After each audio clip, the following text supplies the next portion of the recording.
नमस्कार, मैं हूं रमेश राजवंशी और आप देख रहे हैं द रियल बिहार। आज बात बिहार के सियासत की, जहां एक बार फिर सियासी हवा में हलचल है और इस बार वजह है जेडीयू के सीनियर लीडर और केंद्रीय मंत्री ललन सिंह। ललन सिंह ने एक बयान दिया है कि मुख्यमंत्री कौन होगा यह विधायक दल के नेता तय करेंगे। अब यह बयान सुनकर सियासी गलियारों में चर्चाओं का तूफान उठ गया है। लोगों के जहन में एक ही सवाल है, क्या जेडीयू में सब कुछ ठीक नहीं चल रहा? देखिए, अगर हम 2024 के लोकसभा चुनाव को याद करें तो उस वक्त साफ साफ कहा गया था कि अगर एनडीए जीतती है तो नरेंद्र मोदी ही प्रधानमंत्री बनेंगे। और 2020 में जब बिहार विधानसभा का इंतखाब हुआ तो तब भी पहले से ही ये ऐलान कर दिया गया था कि अगर एनडीए जीती तो नीतीश कुमार ही मुख्यमंत्री होंगे। लेकिन इस बार सूरत हाल कुछ और है। अब ना तो नीतीश कुमार का नाम पहले से ऐलान किया गया और ना ही बीजेपी की तरफ से कोई साफ लफ्जों में यह कहा गया कि मुख्यमंत्री नीतीश कुमार ही होंगे, बल्कि अमित शाह ने भी वही लफ्ज दोहराए, विधायक दल तय करेगा कि मुख्यमंत्री कौन होगा। अब जरा गौर कीजिए, यही वो बात है जिसने जेडीयू के अंदर दो गुटों की बात को मजबूत कर दिया है।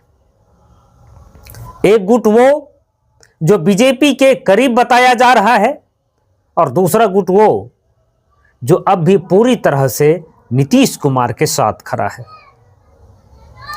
नीतीश कुमार के हक में बोलने वाले कार्यकर्ता कहते हैं कि जनता नीतीश कुमार को देखकर वोट देती है, जेडीयू को छोड़ नहीं सकती, मगर अगर चेहरा बदल गया तो मुश्किल बढ़ जाएगी। यानी साफ है कि मुख्यमंत्री का चेहरा अनाउंस ना करने से जेडीयू के अंदर बेचैनी बढ़ी है। और देखिए, सियासत में जब वफादारी पर शक किया जाए तो पार्टी का हौसला भी डगमगाने लगता है। नीतीश कुमार के सियासी साख बिहार की जमीन पर बहुत पुरानी है। उन्होंने बीजेपी के साथ भी राज किया और विपक्ष में भी मजबूत रोल निभाया। लेकिन इस बार मामला थोड़ा नाजुक है। ललन सिंह का बयान दरअसल बीजेपी और जेडीयू के रिश्तों की नई परिभाषा बता रहा है।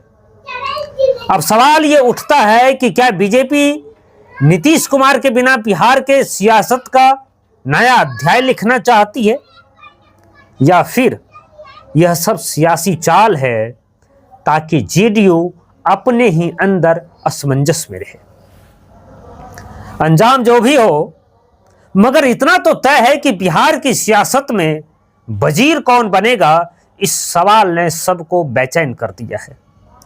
नीतीश समर्थक मायूस हैं तो विपक्षी खेमे के चेहरे पर मुस्कान है, और जनता वो अब भी यही सोच रही है, अगर नीतीश नहीं तो फिर कौन।